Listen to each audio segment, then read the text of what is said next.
Vamos a tener una palabra de oración para dar inicio a la meditación de hoy. Dentro de la serie Cómo conservar la libertad, hemos estado viendo ya 2 temas hasta ahora, y el tema de hoy tiene que ver con practicar la adoración exclusiva a Dios como una forma de conservar esa libertad que el Señor nos ha dado. Vamos a orar. Nuestro Padre Celestial, te damos gracias en el nombre precioso de tu Hijo Jesucristo, que podamos estar, Señor, aquí reunidos en su nombre y tener la garantía que porque estamos 2 o más reunidos en tu nombre, aquí estás tú, Señor, en medio nuestro. Estás también con cada hermano y cada hermana que desde sus casas nos están mirando y sintonizando para poder participar de este culto de celebración y adoración a ti. Y rogamos que en los próximos minutos tu Espíritu Santo, que está aquí con nosotros, pueda dirigir nuestra mente para escuchar, para atender, para entender lo que tú tienes para nosotros, Señor. Y que no quedemos tan solo como buenos oidores, que como dice tu palabra, seamos también buenos hacedores de tu palabra, Señor. Te rogamos esto en el nombre precioso de Jesucristo. Amén. Amén. Adoración. Una palabra que realmente no aparece en la Biblia muchas veces, más aparecen palabras que insinúan, que dan a entender lo que es la adoración. Por ejemplo, en el Antiguo Testamento, por la palabra adoración aparece la palabra sacha en hebreo, que tiene que ver con postrarse rostro a tierra, ¿no? Cuando el judío hablaba de adorar a Dios, entendía que debía postrarse ante el Señor. Y muchas veces nosotros sabemos que esa era la posición que los hombres de Dios tomaban para adorar al Señor. Cuando el Antiguo Testamento dice que 3 veces al día el profeta Daniel se postraba delante del Señor para orar, lo más adecuado, lo más probable es que él justamente hacía eso. Se ponía de rodillas y aún su rostro lo apoyaba sobre tierra, adorando y glorificando al Señor. ¿Y por qué? Porque era una forma, una expresión aún física de la reverencia y la devoción que uno debe presentar ante el Señor. Si bien es cierto, Dios quiere que la alabemos con cánticos alegres como lo hemos hecho esta mañana, pero también quiere que entendamos que la adoración a Él es una adoración que implica reverencia, que implica respeto, que implica reconocer ante qué Dios estamos nosotros presentándonos para adorar y alabar. En el Nuevo Testamento aparece la palabra proskuneo o proskineo, la pronuncian algunos, que viene del griego. Y esta expresión tiene que ver con besar la mano con reverencia, ¿no? Esa expresión da a entender cuando uno se acerca al rey, ¿no? O a la reina, ¿no? Que uno por respeto besa su mano, pero no lo hace con aire de galantería, ni tampoco de romanticismo, ni tampoco simplemente por etiqueta social, sino porque uno reconoce que esa persona merece suma reverencia, merece sumo honor. Y para nosotros entonces acercarnos al Señor en adoración, alabanza, implica darle honor, darle gloria, darle honra. Ahora, cuando Dios le dice a Moisés, reúne a mi pueblo, ¿no? Reúne a mi pueblo porque voy a presentarle justamente lo que está como las pautas que yo quiero para su vida, la guía espiritual para el pueblo de Dios. Justamente le dice, tienes que consagrar, tienes que preparar al pueblo para adorar. Y eso nos lleva a una primera lectura bíblica en Éxodo capítulo 19, lectura que ya hemos tenido en este año en nuestros tiempos devocionales, pero vamos a recordarlo. En Lucas 19, del versículo 10 en adelante, dice, después el Señor le dijo a Moisés, desciende y prepara al pueblo para mi llegada. Conságralos hoy y mañana y haz que laven sus ropas. Asegúrate de que estén preparados para el tercer día, porque ese día el Señor descenderá sobre el monte Sinaí a la vista de todo el pueblo. Marca un límite alrededor del monte y dile al pueblo esta advertencia: tengan cuidado, no suban al monte, ni siquiera toquen los límites. Cualquiera que toque el monte será ejecutado. Ninguna mano puede tocar a la persona o al animal que traspase el límite, sino que esa persona morirá apedreada o atravesada con flechas. Ellos tendrán que morir. Sin embargo, cuando se oiga un toque prolongado de cuerno de carnero, entonces el pueblo podrá subir al monte. Así que Moisés descendió a donde estaba el pueblo, consagró a la gente para la adoración, y ellos lavaron sus ropas y les dijo: prepárense para el tercer día, y hasta entonces absténganse de tener relaciones sexuales. En la mañana del tercer día retumbaron truenos y destellaron relámpagos, y una nube densa descendió sobre el monte. Se oyó un fuerte y prolongado toque de cuerno de carnero, y todo el pueblo tembló.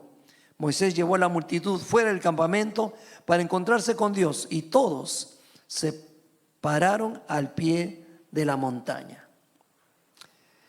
Este primer pasaje que estamos leyendo, y vamos a leer 3 pasajes esta mañana, nos hablan que la adoración a Dios exige preparación, ¿no? Adorar a Dios exige de parte de nosotros, los hijos del Señor, prepararnos. Es interesante que este verbo preparar es repetido 3 veces en este corto pasaje que acabamos de leer. En el versículo 10, en el versículo 11 y en el versículo 15 se habla de preparación para presentarse delante del Señor, para poder adorar al Señor.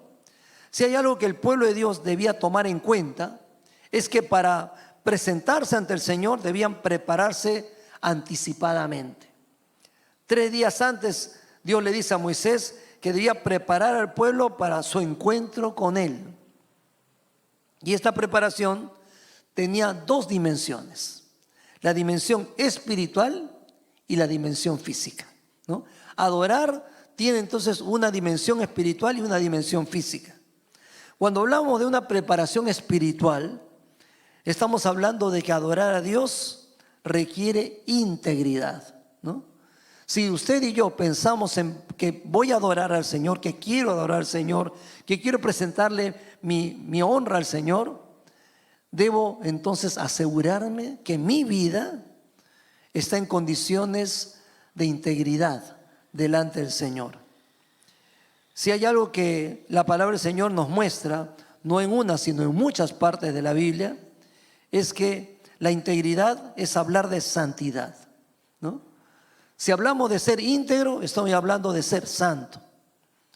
Y la palabra santidad no tiene que ver con perfección.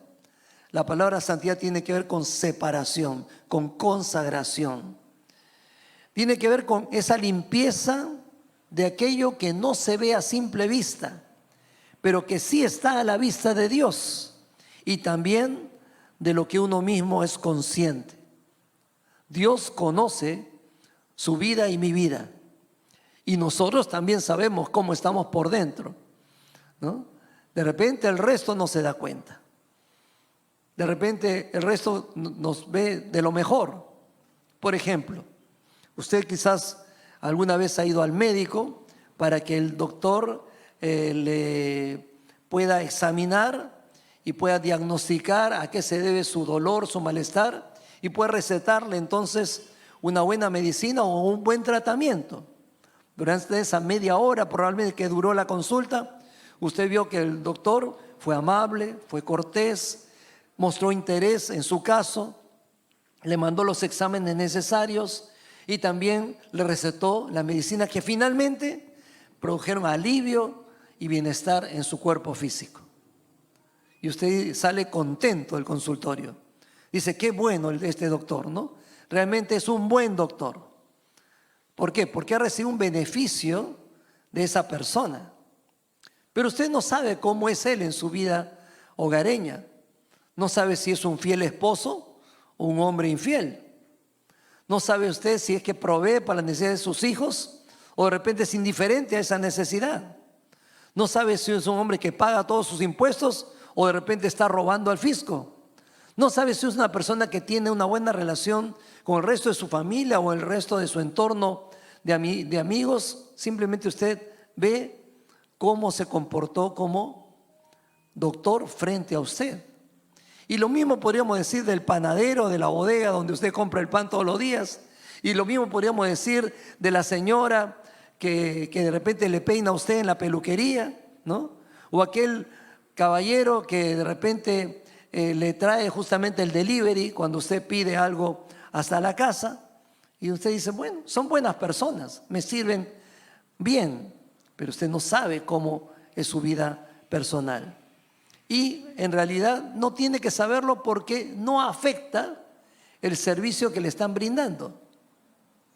Pero cuando se trata de nosotros como hijos de Dios, de querer darle al Señor culto, de querer darle al Señor adoración, de querer darle al Señor nuestra ofrenda inclusive, aquí la palabra nos dice que Dios está esperando antes que nada integridad.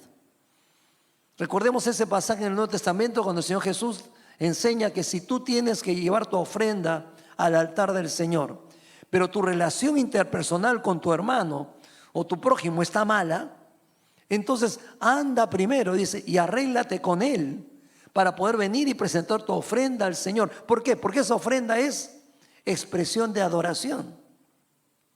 Y más adelante en el Nuevo Testamento nos dice, ¿cómo puedes tú decir que amas a Dios a quien nunca has visto cuando no puedes amar a tu prójimo delante del cual estás siempre? Por lo tanto, hay una relación muy importante que debe existir entre nuestra intimidad con Dios para poder presentarle al Señor nuestra adoración, nuestra ofrenda, nuestro honor. El pueblo de Israel debía ser consciente que ante Dios no podía ni debía presentarse de cualquier manera. Por eso aparece también en este pasaje corto que hemos leído la palabra consagración. 2 veces en el versículo 10 y el versículo 14 habla de la necesidad de consagrarse ante el Señor para poder presentarse dignamente delante de Él. Para ello debían apartarse de toda forma de pecado, lo cual incluía en muchos casos apartarse inclusive de la rutina diaria donde uno puede estar expuesto a hacer cosas a la ligera y cometer faltas no premeditadas porque quizás la hicimos sin pensar. Ejemplo, de repente no decir toda la verdad, ¿no? A veces nosotros no siempre decimos toda la verdad, sino en la parte que nos conviene decir, ¿no? Porque decimos, si digo todo, de repente me van a poner peros, ¿no? De repente me vamos a tener un obstáculo. Y a veces nosotros no decimos toda la verdad.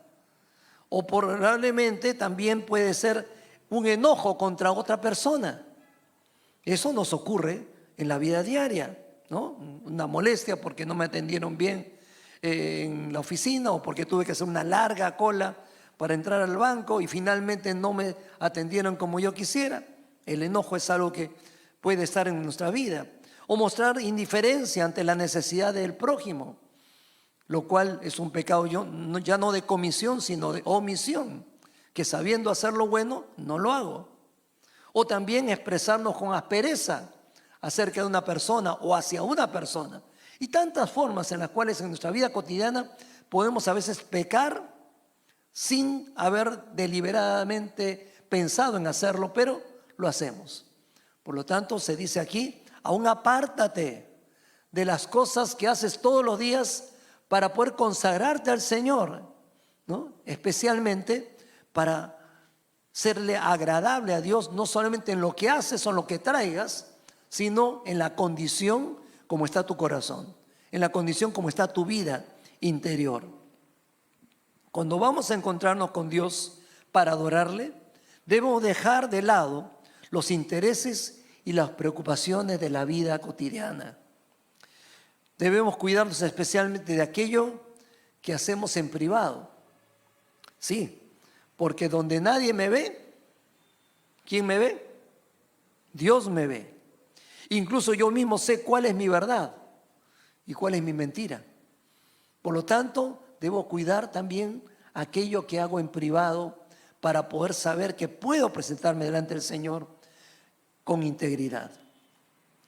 En segundo lugar, adorar a Dios requiere disposición y disponibilidad. Disposición y disponibilidad. No es lo mismo, ¿no?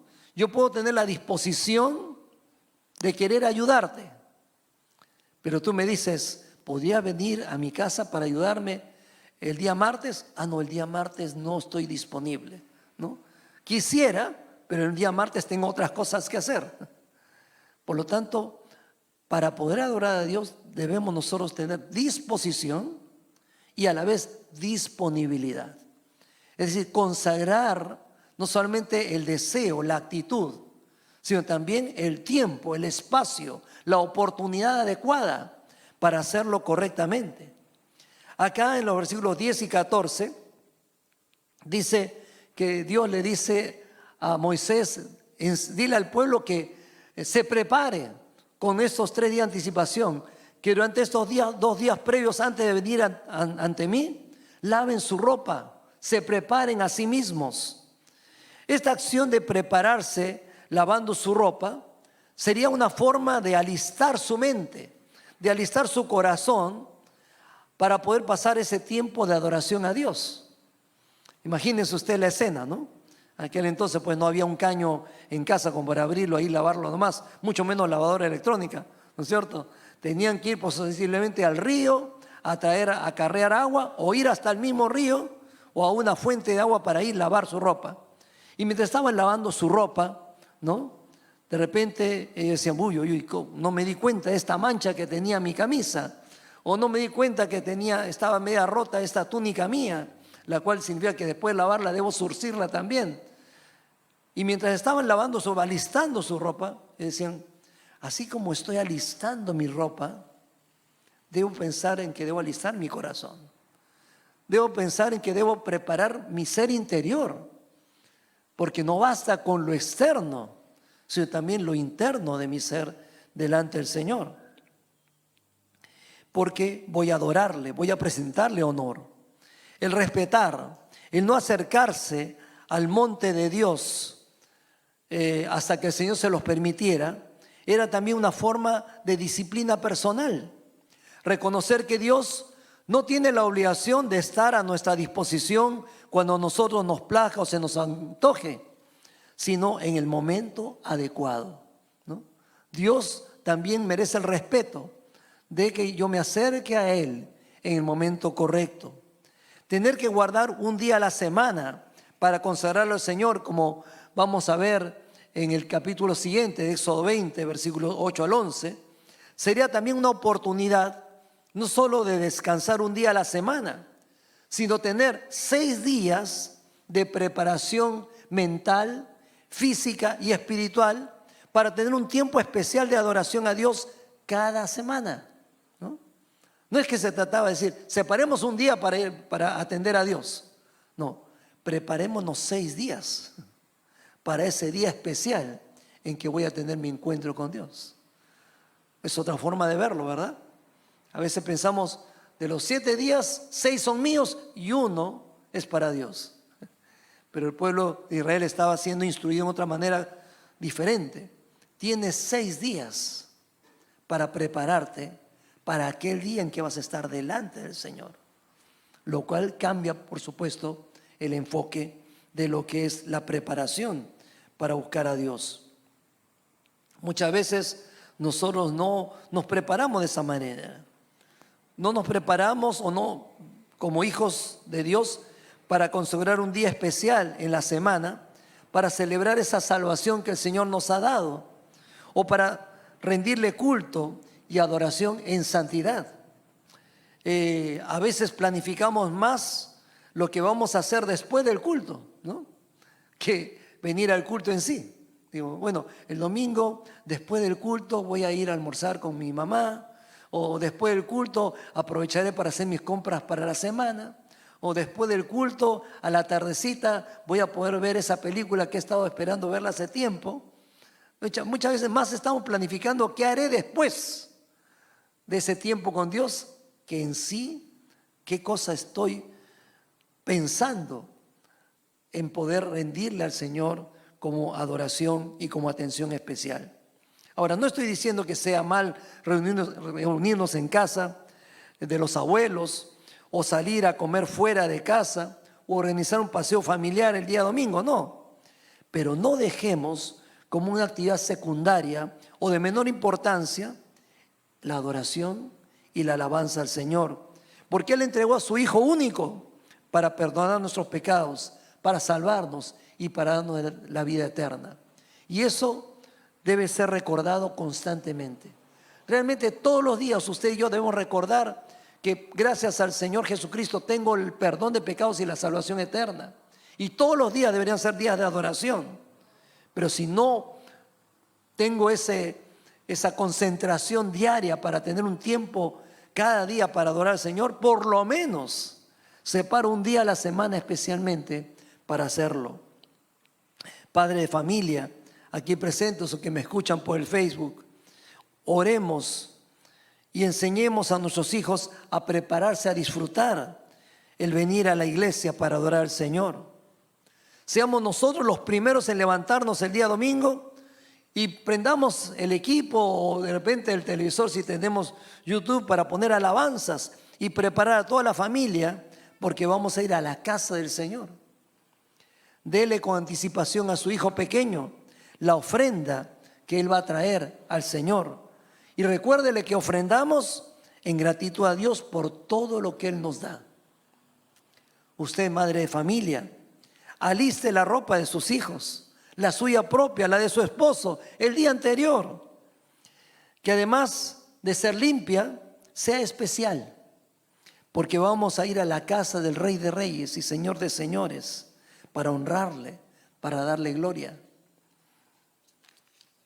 Joven, adolescente y niño que por ahora no puede venir a la iglesia, pero nos ves por el Facebook. Anima a tus amigos a venir a la iglesia. Y no principalmente porque van a verse y pasar un buen tiempo juntos, sino porque podrán conocer más a ese Jesús que en este mundo vivió victorioso, que venció al pecado, que venció las tentaciones. Ese Jesús es el amigo perfecto que quiere animarles y darles ejemplo en la vida diaria. Adórale por eso con todo tu corazón. Esto quería fijar el Dios en su pueblo Israel. Dios es digno de ser adorado y esa adoración debe ser con integridad de corazón, con dedicación exprofesa para Dios. Pero también en segundo lugar vamos a ver el pasaje que dije veríamos en Éxodo 20. No tengo tiempo de leer todo el capítulo donde están los 10 mandamientos, pero vamos a leer por lo menos los primeros 6. Éxodo 20 del 1 al 6. Dice, luego Dios le dio al pueblo las siguientes instrucciones. Yo soy el Señor tu Dios, quien te rescató de la tierra de Egipto, donde eras esclavo. No tengas ningún otro Dios aparte de mí. No te hagas ninguna clase de ídolo, ni imagen de ninguna cosa que está en los cielos, en la tierra o en el mar. No te inclines ante ellos, ni les rindas culto, porque yo, el Señor tu Dios, soy Dios celoso, quien no te tolerará que entregues tu corazón a otros dioses. Extiendo los pecados de los padres sobre sus hijos. Toda la familia de los que me rechazan queda afectada, hasta los hijos de la tercera y la cuarta generación. Pero derramo amor inagotable por 1000 generaciones sobre los que me aman y obedecen mis mandatos.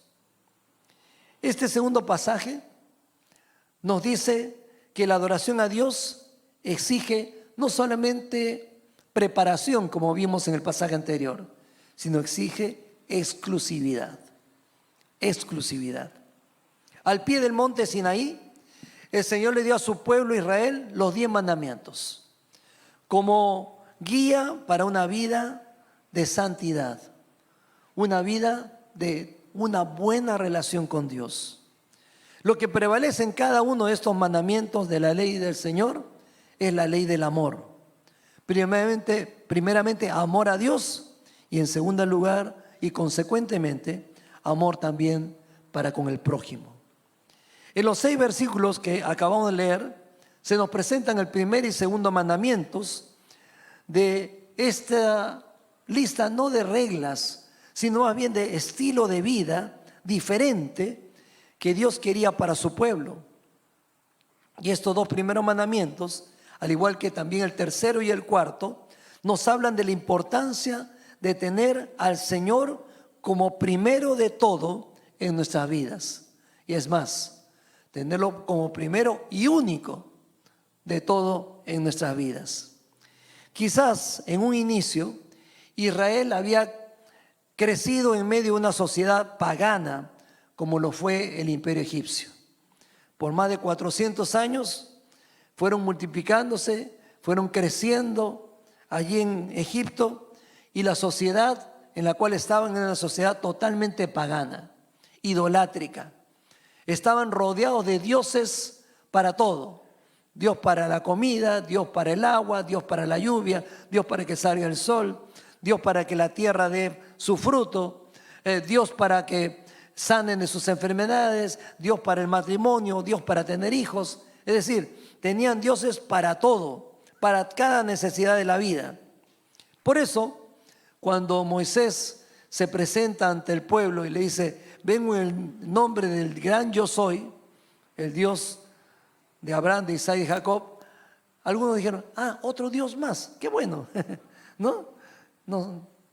Tener más dioses es bueno, ¿no? Porque nos da algo más completo. No se opusieron, menos aún cuando Moisés le dijo: y este Dios nos va a sacar de la esclavitud y nos va a dar una tierra por heredad. Pero ahora, ya fuera de Egipto, ya libres rumbo a la tierra prometida, Dios los confronta con una realidad absoluta. ¿Y cuál es esa realidad absoluta? Como hemos leído hace un instante, Dios le dice: no existen, nunca han existido otros dioses aparte de mí, ¿no? Todos los otros dioses son falsos. Y el único merecedor de todo reconocimiento, de todo honor, de toda adoración, es el Dios vivo y verdadero que está delante de ustedes. El Dios que los sacó de Egipto y los lleva a una tierra que fluye la leche y la miel. Esto nos habla entonces que la adoración exige exclusividad. Adorar a Dios exige consagración solamente para Él, solamente a Él. El versículo 2 que acabamos de leer dice en otra versión: yo soy Jehová tu Dios, que te saqué de la tierra de Egipto, de casa de servidumbre, ¿no? Se identifica ahí Dios: yo no soy otro Dios más, yo soy el que soy. Yo soy el único Dios eterno que siempre ha habido y que siempre habrá. Soy el único Dios creador de todo lo que existe. Todo otro Dios en lo cual tú hayas creído o quisieras creer, no es un Dios. Es un Dios falso. Es un Dios irreal. Es una idea religiosa, pero no es un Dios real. El pueblo de Israel tenía que identificar al único Dios creador y sustentador de todo el universo. El Dios que hizo los cielos y la tierra y todo cuanto existe. El único que se acordó de este pueblo de Israel y los libró después de 400 años de esclavitud, de maltratos, de vergüenza. El único Dios que los adoptó como padre y los sacó para llevarlos y darles como heredad una hermosa tierra, la tierra de Canaán. Ese mismo llamado que tuvo el pueblo de Israel también es el llamado que lo hemos tenido usted y yo. Todos los hijos de Dios sabemos que ese Dios nos amó, y nos amó de tal manera que envió a su único hijo unigénito al mundo para que todo aquel que cree en Él no se pierda, sino tenga vida eterna.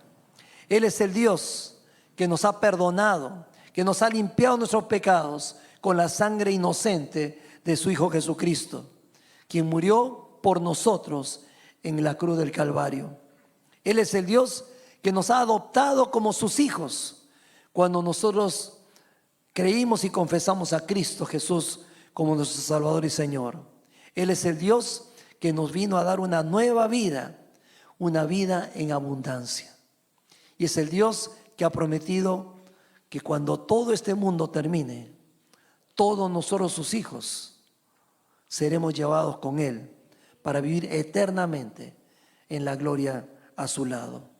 Por lo tanto, usted y yo tenemos sobradas razones para adorar a este Dios, porque es el único, es el verdadero y es el que ha hecho todo lo que usted y yo tenemos para haber sido reconciliados con Él, haber sido limpiados y perdonados nuestros pecados y haber sido registrados en el libro de la vida como herederos de la eternidad para la gloria de Dios.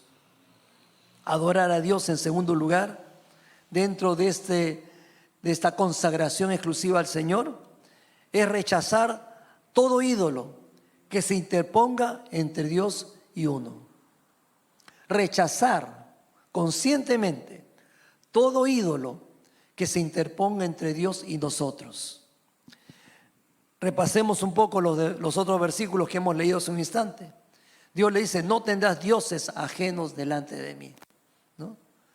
No tengas otro Dios aparte de mí.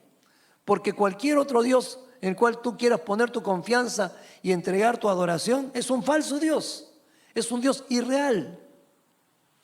Dice más adelante: no te hagas imagen ni ninguna semejanza de lo que esté arriba en el cielo, ni abajo en la tierra, ni en el mar, ¿no? Es decir, no hay criatura que tú tengas que darle pleitesía, honor, como si fuera Dios.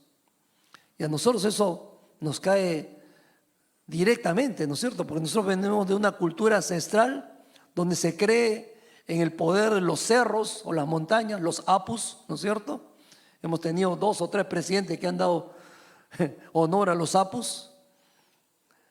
Tenemos también nuestra creencia de que está la Pachamama, la diosa tierra, que es la que nos da el fruto, ¿no? En honor a la cual se hizo esa comida tan rica que es la pachamanca. y esa comida, aunque es muy rica, pero tiene raíces idolátricas, raíces paganas, ¿no es cierto? Y también los incas creían en el dios sol y la diosa luna. Y podríamos seguir mencionando a tantas otras fuerzas de la naturaleza que el ser humano en algún momento dijo: ese es mi Dios, o ese es uno de los dioses a los cuales nosotros debemos adorar. Y bien dice el apóstol Pablo en su carta a los Romanos que el ser humano en su pecado prefirió darle gloria a las imágenes, a las fuerzas de la naturaleza, al ser humano, aún dice hasta los reptiles y animales, antes que a Dios. Lo cual habla que el pecado embrutece la mente del ser humano, a tal punto que en lugar de adorar al Dios creador de todo lo que existe, uno se rebaja a darle honor a las cosas existentes que vemos, que palpamos, y cuando no queremos las desechamos, ¿no? Yo crecí de pequeño un tiempo muy cercano a mis abuelos, y mis abuelos vivían en una casa que para mí era inmensa, era porque era pequeño, ¿no? Pero a mí me parecía inmensa la casa. Tenía como 6 habitaciones, creo que era grande. Y una de esas habitaciones vivía un miembro que no era de la familia. Era una señora, realmente era señorita porque nunca se casó, de nacionalidad chilena, que había venido hace muchos años al Perú, había querido ser monja, pero algo vio en el convento donde ella estuvo que no le gustó y se salió, ¿no? Y no sé cómo fue que hicieron contacto con mis abuelos, ellos le dieron hospedaje y finalmente se quedó como miembro de la familia. Y era muy devota de muchas imágenes. Entrábamos a veces mis hermanas y yo a su dormitorio y empezamos a entretenernos con ver todo su altar, ¿no? Tenía estampitas para un montón de santos, un montón de vírgenes. Y un día, cuando estaba saliendo del dormitorio, veo que algo había detrás de la puerta. Y yo dije: señorita, ¿qué es lo que tiene allí detrás de la puerta? Dijo: no le hagas caso, dice. Y yo, curioso, niño, ¿no? ¿Pero quién es? ¿Qué cosa tiene ahí? Es ese San Martincito que le pedí un milagro, pero no me lo ha hecho, por eso lo he puesto de cabeza detrás de la puerta. Ahora, nosotros nos hacemos ídolos que nosotros mismos queremos manejar, que nosotros queremos, cuando queremos honrar y cuando no queremos, dejarlo detrás de la puerta y de cabeza encima, ¿no? Pues así somos los seres humanos. Queremos un Dios a nuestra medida, un Dios a nuestro capricho. Pero aquí Dios dice, no, ninguno de esos es Dios. Ninguno de esos es un ídolo de verdad. Por lo tanto, deséchalos, recházalos, porque soy el único Dios para ti. Es más, detrás de toda imagen, detrás de todo ídolo, se esconde aquel que siempre ha querido tener el honor de Dios para él. ¿Y ese quién es? Satanás, el diablo. El diablo y sus demonios siempre han querido tener honor para ellos como si fueran Dios. Por lo tanto, detrás de toda imagen, detrás de todo ídolo, detrás de todo tótem, detrás de toda figura de adoración, sea de humano o de animales o de cualquier cosa, se esconde el diablo, buscando recibir la pleitesía, el honor, la ofrenda, el sahumerio, el prendido de velas, las flores del ser humano, honrándole a él en lugar de honrar a Dios, ¿no? Y eso tenemos que tomarlo en cuenta. Y Dios dice, no, yo soy el único Dios. No es que Dios sea celoso de otros dioses, sino que cualquier otro Dios es un Dios falso. Estás perdiendo el tiempo, estás inclusive rindiendo culto a los demonios en lugar de rendirme culto a mí. Por lo tanto, esos ídolos que exigen atención, esos ídolos de barro, de madera, de metal, detrás de los cuales se esconden demonios, tienen que ser desechados por nosotros. Hay ídolos humanos que pretenden ser los salvadores, usurpando el lugar del Señor. Hay ídolos que deslumbran al ser humano, exacerbando sus ambiciones egoístas, como el dinero, la fama, el poder, el trabajo, la popularidad, el dominio, etcétera. Formas que también se vuelven ídolos, para los cuales el ser humano se desvela en atender. ¿Te has puesto a pensar, te has puesto a meditar qué ídolos pueden estar en tu vida, que de repente están interponiéndose entre tú y el Señor para no amarle con todo tu corazón, con toda tu alma, con toda tu mente o con todas tus fuerzas? Si hay algo que está debilitando esa entrega de corazón, alma, mente y fuerzas al Señor, identifícalo y sácalo de tu vida. Dile, Señor, en el nombre de Jesús rechazo esta creencia, rechazo esta influencia, rechazo este interés mío, porque me está estorbando en mi relación contigo, Señor. Pero también quisiera ir a un tercer pasaje bíblico y con esto estaremos terminando. Y se encuentra en el libro que estamos leyendo en estos días, en nuestros devocionales, el libro de Josué. Y justamente el versículo 34 y el 35, que es el texto para memorizar esta semana, dicen así. Josué 8, 34 y 35. Entonces Josué le leyó al pueblo todas las bendiciones y maldiciones que Moisés había escrito en el libro de instrucción. Verso 35. Cada palabra de cada mandato que Moisés había dado se leyó a todos los israelitas reunidos en asamblea, incluso a las mujeres, a los niños y a los extranjeros que vivían entre ellos. Este tercer pasaje ya no nos habla de la adoración como algo que exige preparación, ya no nos habla de adoración como algo que exige exclusividad, sino que añade a estos dos conceptos que ya hemos visto, que la adoración a Dios exige también compromiso.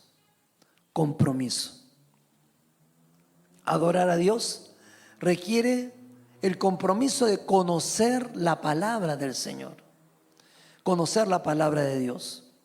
Josué tenía claro en su mente y también en su corazón esa palabra que el Señor le dijo cuando lo llamó el Señor a servirle, reemplazando a Moisés como líder de Israel. En Josué 1:8, ustedes recuerdan seguramente este texto de memoria, Dios le dijo: nunca se apartará de tu boca este libro de la ley, sino que de día y de noche meditarás en él, para que guardes y hagas conforme a todo lo que está escrito, porque entonces harás prosperar tu camino y todo te saldrá bien. Josué 1:8. No se trata, hermanos, no se trata de adorar al Señor como a nosotros se nos antoja, como a nosotros nos parece, o como nosotros lo sentimos hacer, ¿no? Yo he escuchado muchas veces, hermano, dice: pastor, yo siento adorar al Señor de esta manera, ¿no? O a mí me gusta, perdón, a mí me gustaría alabar y adorar al Señor haciendo esto o lo otro. Hermano, Dios respeta nuestro sentir, respeta nuestras buenas intenciones y deseos, pero no está dispuesto a rebajar lo que su palabra enseña. Por lo tanto, el buen adorador, la buena adoradora, va a empaparse de la palabra del Señor para saber cómo Dios quiere que le adoremos, cómo quiere Dios que le honremos y le expresemos nuestra alabanza. Tenemos que conocer a ese Dios que adoramos. Tenemos que leer su palabra y conocer qué cosa espera Él, qué anhela Él, qué cosa rechaza Dios, qué cosa aborrece Dios, qué le complace y qué cosa no le complace. Cuando un joven está enamorado de una chica, lo primero que se interesa es conocerla más, ¿no es cierto? Si le gusta ir al cine, o si le gusta pasear, si le gusta ir al campo o a la playa, si le gustan las flores o los chocolates, ¿no? ¿Por qué? Porque quiere cortejarla, quiere agradarla, ¿verdad? Ahora, cuando se trata de Dios, ¿usted va a darle cualquier cosa? ¿O lo que le parece? ¿O tenemos que conocerlo mejor para honrarlo y adorarlo mejor, para bendecirlo mejor? Por eso el conocimiento de la palabra de Dios es importante. Y eso en la iglesia lo enfatizamos a cada momento. Venga a los cultos, venga a la noche de clamor, esté, si no en todos los días, algunos días en la mañana de clamor, haga su devocional diario, venga a la escuela bíblica y discipulado de servicio, lleve estos seminarios, vaya a su Grammy. ¿Por qué? Porque queremos empaparnos de la palabra de Dios para que ésta nos alumbre y nos ilustre cada vez mejor cómo es el Señor al cual nosotros adoramos. Y para ir finalizando, adorar a Dios requiere involucramiento expreso y decidido. Josué, y lo menciono porque es el personaje que estamos viendo en estos días, fue el sucesor de Moisés en el liderazgo del pueblo de Israel. Pero también notamos que él fue un fiel seguidor de las instrucciones del Señor, como lo había hecho también Moisés años atrás. Su obediencia, su servicio estaban involucrados en su adoración a Dios, ¿no?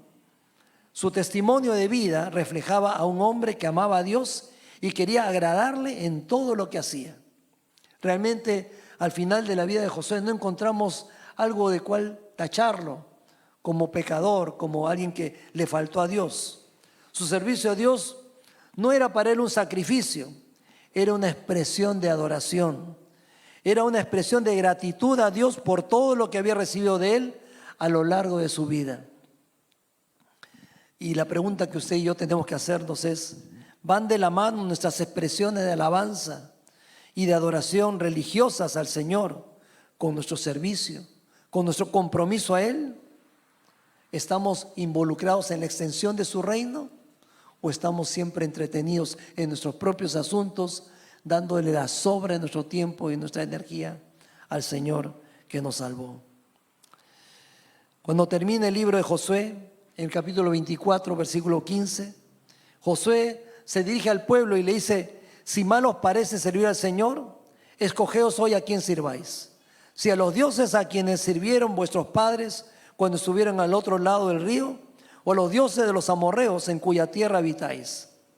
Pero yo y mi casa serviremos al Señor, ¿no? Los desafía y le dice: yo ya estoy viejo, cualquiera de estos días me muero, pero ustedes ¿qué van a hacer?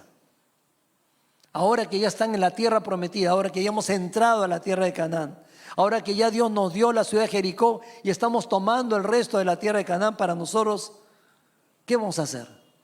¿Vamos a volver a los ídolos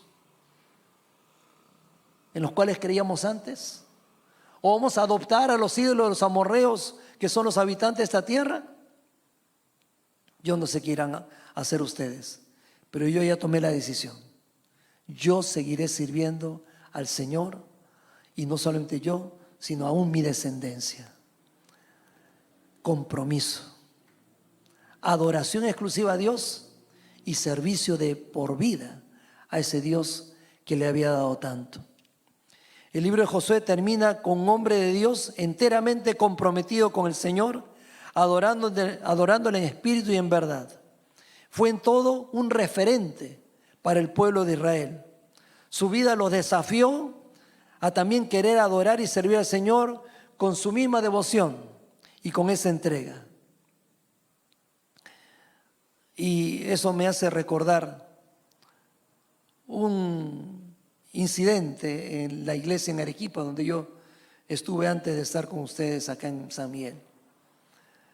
Me acuerdo que habíamos decidido en el equipo pastoral tener un culto distinto a lo que hacíamos siempre, donde sería enteramente un culto de alabanza, un culto de adoración, un culto donde todo sería honrar al Señor a través de cánticos, lecturas bíblicas, oraciones, etcétera.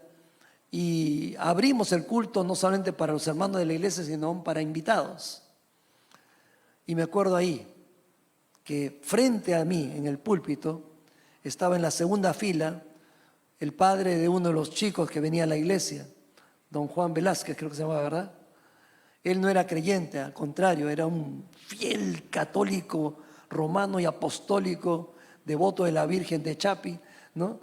Muy agarrado a las cosas de la religión. Y él decía, yo jamás voy a hacerme evangélico como mi hijo, que lo han convencido, ¿no?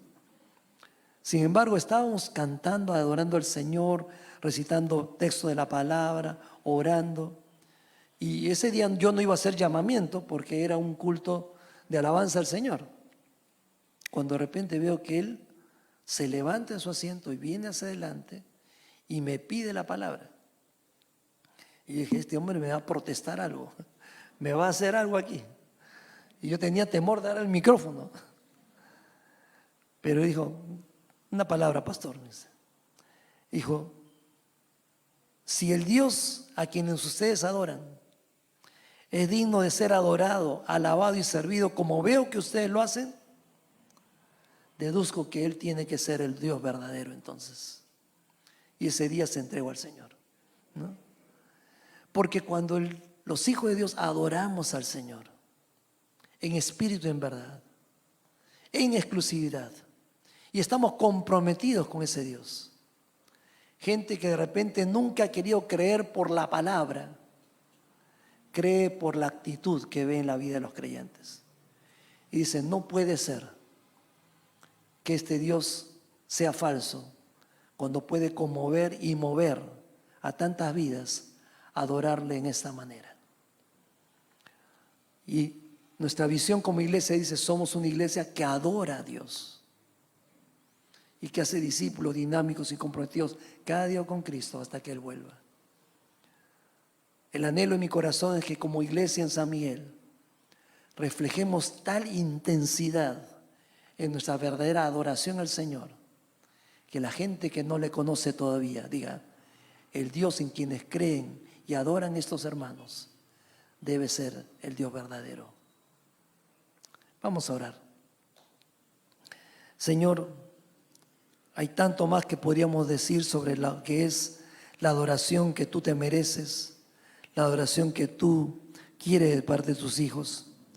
Sin embargo, Señor, con lo que hemos compartido esta mañana, queremos recordar que cada vez debemos prepararnos mejor para ser buenos adoradores y adoradoras tuyos. Que debemos tener siempre conciencia de que eres el único Dios vivo y verdadero a quien en exclusividad debemos honrar. Pero también eres el Dios con que debemos vivir comprometidos con todo lo que somos y todo lo que tenemos, para darte honra y gloria y servicio, a fin de que muchos otros que aún no te conocen, te conozcan como Señor de sus vidas. Gracias, Señor, por recordarnos esto esta mañana. Permítenos ahora adecuarnos a este estilo de adoración que no tiene que ver con formas externas, sino tiene que ver con profundidad de entrega, con autenticidad de vida.